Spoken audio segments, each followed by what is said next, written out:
share and subscribe.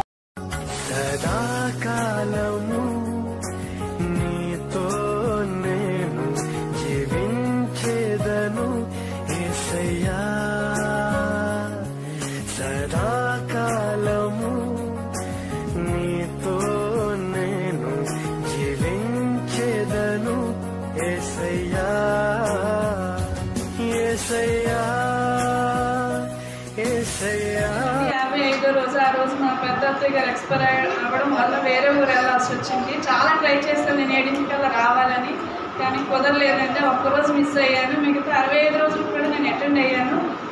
అయితే నేను చాలా విషయాలు నేర్చుకున్నాను. నాకు నిజంగా చాలా మనసుకు నిండుగా అనిపించిందండి. ఎందుకంటే ఈ అవకాశం మళ్ళీ వస్తుందో రాదో తెలియదు. కనీసం బయటగా మనం ఇంతకాలం నుంచి పట్టుకుంటున్నాం, కనీసం దాంట్లో ఉన్న విషయాలు ఏమీ తెలియదే, ఎవరైనా ఏమైనా అడిగితే చెప్పలేము అని భయం వేసేది నాకు. కానీ ఇప్పుడు కొంతవరకైనా నేను ఎవరికైనా చెప్పగలనని ధైర్యం వచ్చిందండి. అలాగే ఈ 66 రోజులు నేను అటెండ్ అవ్వడం వల్ల మా ఫ్యామిలీ అంతా అటెండ్ అయ్యామండి. మా హస్బెండ్ కొంచెం బిజీ ఉంటే ఒక్కరోజు వచ్చి ఒక్కరోజు రానట్టు ఉన్నారు, కానీ మొదట్లో మాత్రం ఫుల్గా అటెండ్ అయ్యారు. ఆయన కూడా మా ఫ్యామిలీ అంతా కూడా అటెండ్ అయ్యాము ఈ 65 రోజులు కూడా. అలాగే మాకు నేనైతే ఈ 66 రోజులకు ముందు బాగా సిక్ అయ్యానండి. ఫాస్ట్ గారు చిన్న ఫాస్ట్ గారు కూడా వచ్చి ప్రేయర్ చేశాక నాకు కొంచెం హెల్త్ కండిషన్ బాగుంది. ఆ తర్వాత నీరసంగా ఉన్నా సరే నేను క్రమం తప్పకుండా టైంకి వచ్చేదాన్ని. తర్వాత మా ఫ్యామిలీలో ఎవరికి కూడా ఎటువంటి బలహీనతలు రాకుండా ఈ 66 రోజులు కూడా క్షేమంగా ఉన్నాము. బయట ఏలూరులో ఎంత విపత్తులు వచ్చినప్పటికీ కూడా మా ఫ్యామిలీ మా కుటుంబం అంతా కూడా ఈ క్షణం వరకు క్షేమంగా ఉన్నారండి. అదంతా దేవుని కృప. ముఖ్యంగా మా పాస్టర్ గారికి ప్రత్యేకంగా తెలియజేస్తాను. కానీ వచ్చినటువంటి కొద్దిమంది అయినప్పటికీ కూడా ఏమాత్రం ఆకుండా ఇది ఎంత భారమైన పరిచయం ఆ భార్య పరిచయం నడిపించడానికి దేవుడు సహాయం చేశారు. మరి ఈ యొక్క 66 పుస్తకాలు ధ్యానం చేయడానికి మరి పెద్దలు దైవజనులు, సీనియర్ దైవజనులు, మరి దాన్ని అభిషేకించిన దైవజనులు మరి వారి యొక్క ప్రసంగాల్లో ఎంతో స్ఫూర్తి కలిగినటువంటి వారిని ఎన్నడూ మరి పరిచయంలో కొన్ని విషయాలు వారు మాట్లాడుతున్నప్పుడు నేర్చుకున్న విధానాన్ని బట్టి కూడా ఈ పరిచయంలో కొన్ని విషయాలు నేను చేస్తూ ఉంటాను. దాన్ని అభిషేక్గా వారికి చెప్పడం కాదు, కానీ మరి సుధనంటే నాకు ఎంతో నా తల్లి తండ్రి కదా ఎక్కువగా నేను ఆయన అభిమానిస్తాను. వారి మాట అంటే ఏ మాట అయినా సరే వింటాను. మరి అటువంటి దైవం కూడా నేనేంటి ఏదన్నా చెప్తే ఏమన్నా నేను మాట్లాడత ఏనాడు కూడా ఎలా కాదు ఇలా కాదు ఏనాడు చెప్పలే. ఒకవేళ ఏదైనా విషయం చెప్పుకుంటే కనుక నేను మానేశాను. ఎందుకు నేను మాట చెప్తున్నానంటే ఒక వ్యక్తిగతంగా నా జీవితంలో నేను అభిషేకం పొందడానికి వారే నన్ను అభిషేకించిన దైవం. ఆ రోజు నుంచి ఈ రోజు వరకు 99 ఆగస్టు 1 నా జీవితంలో మర్చిపోయాను.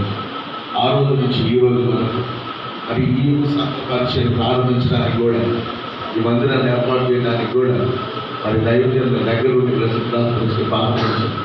అది రేపు చెప్తారు ఆ విషయం గురించి. ఎందుకంటే ఈ అన్ని విషయాలు ఆలోచన చేసిన దాని మీద 66 పుస్తకాలు ధ్యానం చేయడం జరిగింది. దీంట్లో ధ్యానం చేయడానికి నేను అడిగిన వెంటనే నా మాట విని ఆ వెంటనే అంగీకరించి వచ్చిన దైవజనుల్లో మొట్టమొదటిగా సూర్యప్రకాశరావు గారు. మరి అలాంటి దైవజనులు మరి శారీరకంగా వాళ్ళు బలహీనంగా ఎక్కువసేపు కూర్చోలేని ఉన్నారు. ఆయన సంగతి నాకు తెలుసు. అయినప్పుడు కూడా నాకు గంట మాట్లాడాలి, 8 నుంచి 9 గంటల వరకు మాట్లాడాను. మీరు వచ్చి మాట్లాడితే చాలా విషయాలు మాకు అర్థమవుతాయని, మీరు వస్తే అందరూ కూడా ఇన్స్పైర్ అవుతారని తప్పనిసరిగా మనం ఎప్పుడు పిలుస్తాడు అని ఆయన ఫోన్ చేస్తే రాను నేను వస్తాను. ఏనాడు కూడా మేము రాదని చెప్పలేదు. వారు వచ్చిన చక్కటి వర్తమానాలు అందించారు. వారి ప్రత్యేక వందనాలు తెలియజేస్తున్నాను. అందరూ కూడా సపోర్ట్ కొడుతూ మరి అదేవిధంగా మరి రవికుమార్ గారు మరి ఈ యొక్క 66 గ్రంథాలు ధ్యానం చేయడంలో రవికుమార్ గారు కూడా మరి సూర్యప్రకాశరావు గారు రవికుమార్ మొట్టమొదటి ఆదికాండం ప్రారంభించింది సూర్యప్రకాశరావు, ప్రకటన గ్రంథంతో ముగించింది రవికుమార్. ఆదికాండం ప్రారంభించింది సూర్యప్రకాశ్ గారు అయితే మలాకి గ్రంథ ఆఖరి పుస్తకం మలాకి పూర్తి చేసేసి రవికుమార్. మత్తయి సువార్త ప్రారంభించింది సూర్యప్రకాశ్ గారు అయితే ప్రకటన గ్రంథం ముగించింది రవికుమార్ గారు. నేను ఎందుకు ఈ విషయాలు చెప్తున్నానంటే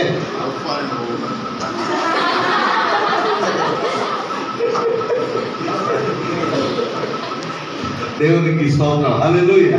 ఎందుకంటే వారికి నాకు ఉన్న ఆత్మీయ సంపద, ఆత్మీయ ఆనందం, దానిలో వారు కూడా నాకు ఎంతో సహాయం చేసి పూర్తిగా సపోర్ట్ చేసి ఈ కార్యక్రమాన్ని ఇంతగా జరిగించడానికి దేవుడు సహాయం చేశాడు.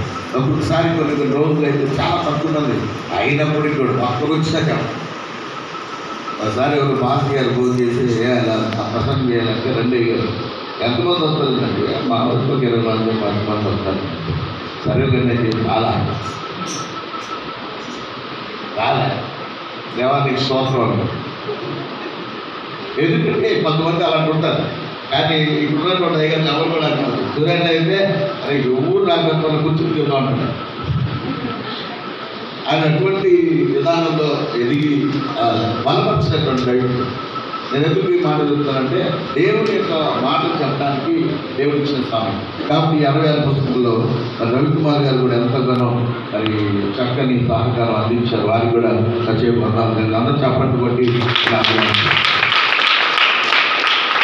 అదేవిధంగా మరి సంగీతరావు మరి సేవ ప్రారంభించిన మొట్టమొదటి దినాల్లో వాళ్ళు బైబుల్ ట్రైనింగ్ అయ్యారు. మీరు దైవాభిమాని గారి దగ్గర ట్రైనింగ్ అయ్యారు. మా మేనల్లు జయకాంతమ్మ గారి కొడుకు మోజెస్ వాళ్ళ బ్యాచ్ అన్నమాట. ఆ రోజు నుంచి ఈ రోజు వరకు సంగీతరావు మరి చాలా సంతోషంగా అప్పటికి వివాహం కాలేదు, చిన్నప్పుడు పెడుతుంది. అప్పుడు ఐసెంలో సంఖ్యావర్గా అన్నీ పెట్టినప్పుడు లెంటర్ డేస్ పెయింట్స్ అన్నీ కూడా ఒక్కొక్క ట్రైనింగ్ అయినటువంటి పిల్లలందరూ ఒక్కరోజు ఒక్కొక్కరు మాట్లాడారు. ఆ రోజు నుంచి ట్రైనింగ్ వాళ్ళు ఎక్కడ పోతారు, ఐసెంలో పోతారు ప్రతిరోజు కూడా అలా వాడుతున్నాం. నేను ఉద్యోగం చేయడం వల్ల నేను లేకపోయినా వాళ్ళు వచ్చి నడిపించి వాళ్ళే వచ్చి కష్టం ఉంటుంది. అట్లాగే చాలా సంవత్సరాలు వాళ్ళు నడిపించారు. మరి వీళ్ళు పరిచయం వచ్చిన తర్వాత మరి వాళ్ళు ప్రొఫెషన్స్లో ఇప్పుడు ఆయన బైబిల్ కాలేజ్ ప్రొఫెసర్. మరి అనేక చోట్ల ఈ బైబిల్ క్లాసెస్ కండక్ట్ చేస్తూ వాళ్ళకి మంచి తరఫీదు అభిషేకాలు ఇస్తూ అనేక మంది దైవజనులని ఏర్పాటు చేస్తున్న సంగీతరావు. మరి సంగీతరావు మరి చక్కటి విధానంలో ఆయన కూడా వచ్చి నేను అడిగిన వెంటనే అన్న మీరు ఎప్పుడు పిలిస్తే అప్పుడు నేను వస్తానన్నా అని చెప్పి అది చల్లగా రావడం జరిగింది. వారికి ప్రత్యేక వందనాలు తెలియజేస్తున్నాను. మరి అదేవిధంగా మన మధ్య ఉన్న విజయ్ కుమార్ ఈయన చాలా మందికి తెలియకపోవచ్చు. మన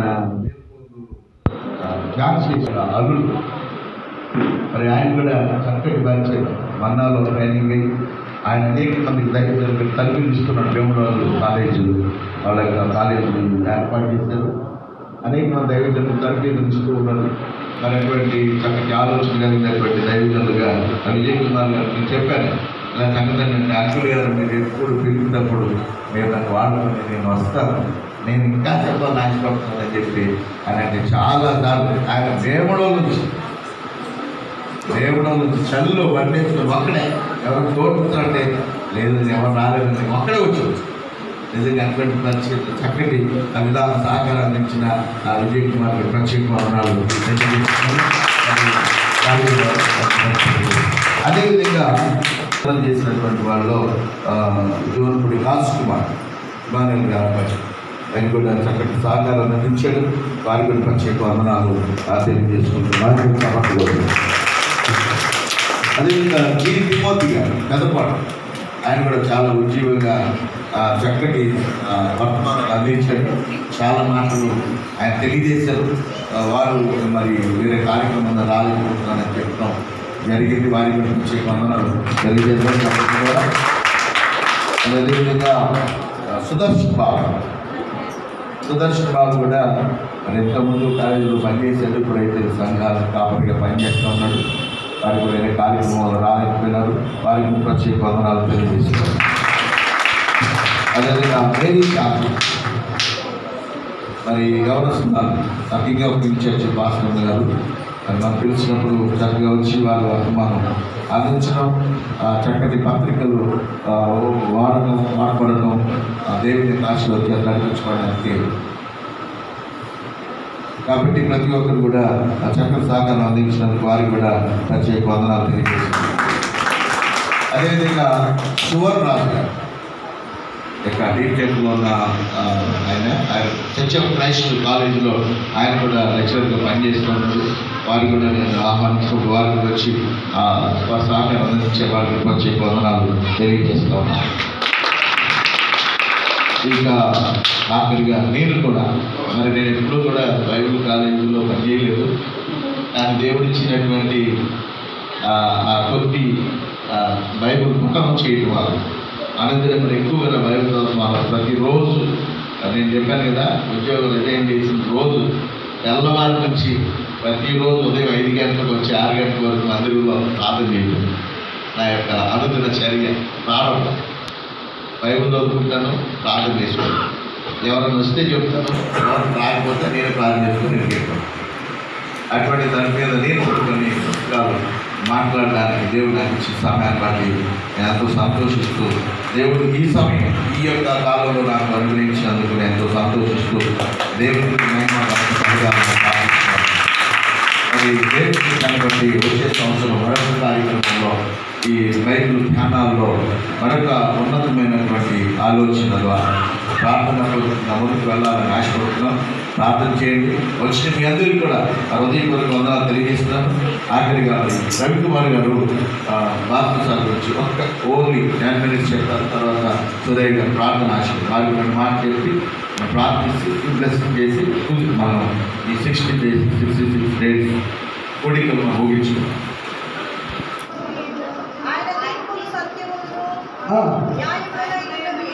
ఏమో 19వ అధ్యాయం ప్రకటన గ్రంథం 19వ అధ్యాయం 1వ వచనం అటు తరువాత బహు జనుల శబ్దము వంటి గొప్ప స్వరము పరలోకమందు ఎలాగున చెప్పగా వింటిని. ఏ స్వరం అంటది? బహు జనముల స్వరము వంటి శబ్దము. కానీ మన హైలో చెప్తే ఎలా చూడండి, ఏం చెప్పారు అక్కడ? చెప్పగా వీటిని ప్రభువును స్తుతించుడి అంటే ఏమిటో కింద ఉంది, కింద పుట్టలో ఉంది. ఏంటన్నది? హల్లెలూయా. ఎలా చెప్పాలి మనం? చెప్పండి. 66 రోజులు చక్కగా మంచి వాక్యం ధ్యానాలు బైబిల్ ఆ దగ్గర నుంచి అంటే సమాప్తంలో 3 దాకా స్టడీ చేస్తాం. కానీ ఎలా చెప్పాలి మనం? బహు జనముల శబ్దము, ఆ శబ్దములతో ప్రభువును స్తుతించాలి. ఈ ప్రభువును స్తుతించడానికి క్రిస్మస్ మినిస్ట్రీస్లో మరి బేరపు యాహనయ్య గారి ద్వారా ఈ చక్కటి అవకాశం సంఘములకు దేవుడు ఇచ్చారు. మంచిది, దేవుని మహిమ. అలానే సేవకులమైన మాకు కూడా ఆయా దినాల్లో వచ్చి మీతో పాటు ఆ సంతోషంలో పాల్పొప్పులు పంచుకోవడానికి, ఆశీర్వాదం మీరు పొందుకోవడానికి మీతో మేము కూడా చెప్పాలంటే మేము కూడా వాక్యం ధ్యానం చేయాలి కదా, ఏదో ఒకటి. కానీ అలా కొద్దిసేపు నేను కూడా వాక్యం చదవడానికి, ధ్యానం చేయడానికి, ప్రభుత్వం వెలుగులాడి మీకు వాక్యం చెప్పడానికి ఈ అవకాశం కలిగించిన దేవునికి వాడబడిన దైవజనులందరి తరఫున ప్రభు వందనాలు చెల్లిస్తూ అందరూ అవకాశం ఇచ్చిన యాహనయ్య గారికి కూడా వాడబడిన దైవజన సేవకులు అందరి తరఫున ప్రత్యేకమైన వందనాలు చెల్లిస్తున్నాను. దేవునికి మహిమ కలుగు. మంచిది చదువుతాం. ఏముందంటే అటు తరువాత బహు జనుల శబ్దం వంటి గొప్ప స్వరము పరలోకమందు. అంటే ఇక్కడ బాగానే చెప్తున్నారు. రేపు ఎక్కడ చెప్పాలి మనము? చెప్పాలి. ఎంతమందికి ఇష్టం చెప్పండి ఈ మాట? ఎక్కడ కాదండి, బ్లెస్సింగ్ క్లాస్ చర్చిలోనే కాదు, ఈ వీధిలోనే కాదు, ఏలూరులోనే కాదు, ఇంకెక్కడ చెప్పాలి? పరలోకమందు హల్లెలూయా అని చెప్పే సిబ్బందిలో హల్లెలూయా అని బహు జనుల శబ్దం వంటి మహా గొప్ప స్వరముతో చెప్పలేని సమూహంలో మంది మార్గంలో దూతలతో పాటు నేను కూడా ఉంటాను. ఎంతమందికి ఈ మాట? దేవుని స్తోత్రం. హల్లెలూయా. ఐదో పని చేయాలండి. ఇదే ప్రకటన గ్రంథం 2వ అధ్యాయం 5వ వచనం చూద్దాం. ప్రకటన గ్రంథం 2వ అధ్యాయం 5వ వచనం. ఒకవేళ 66 రోజులు కానీ దానికి ముందు కానీ బాప్తిస్మాలు తీసుకొని లేకపోతే విశ్వాసంలోకి వస్తూ మందిరానికి వస్తూ ప్రభువుని నమ్మి ఒకవేళ ఏదైనా స్థితిలో పడిపోతే పరలోకం చేయాలని అక్కడ హల్లెలూయా చెప్పు. కానీ ఏం చేయాలంటే ఈ రోజున జ్ఞాపకం చేసుకుని ఏం చేయాలి? మారు మనసు పొంది ఆ మొదటి క్రియలు, దేవుడిలో మొదటి క్రియలు, మొదటి యొక్క ప్రేమతో చేసిన లేదా నమ్మినప్పుడు చేసినటువంటి లేదా విశ్వాసంలో కొనసాగినటువంటి లేదా ఆదికాండం నుంచి ప్రకటన గ్రంథం వరకు ధ్యానం చేసినప్పుడు ఏ ఫలాన్నైతే మనం పొందుకున్నామో, ఏ యొక్క ఆ విశ్వాసంలో మనం నడిపించబడ్డామో ఆ మొదటి క్రియలు చేసేటువంటి వారుగా మనం ఉండాలంట. దేవునికి స్తోత్రం, హల్లెలూయా. కానీ 66 రోజుల ధ్యానాల్లో కూడా సగం చాలా బలపడింది. ఆయా దైవజనులు సూర్యప్రకాష్ గారు స్టార్ట్ చేసినటువంటి ఆ యొక్క ఆదికాండ గ్రంథం నుంచి కూడా మరి సంగీతరావు గారు, విజయ్ కుమార్ గారు, మన రాజ్ కుమార్ గారు, వరకు మోదస్ గారు, తదితరులందరూ కూడా చెప్పండి.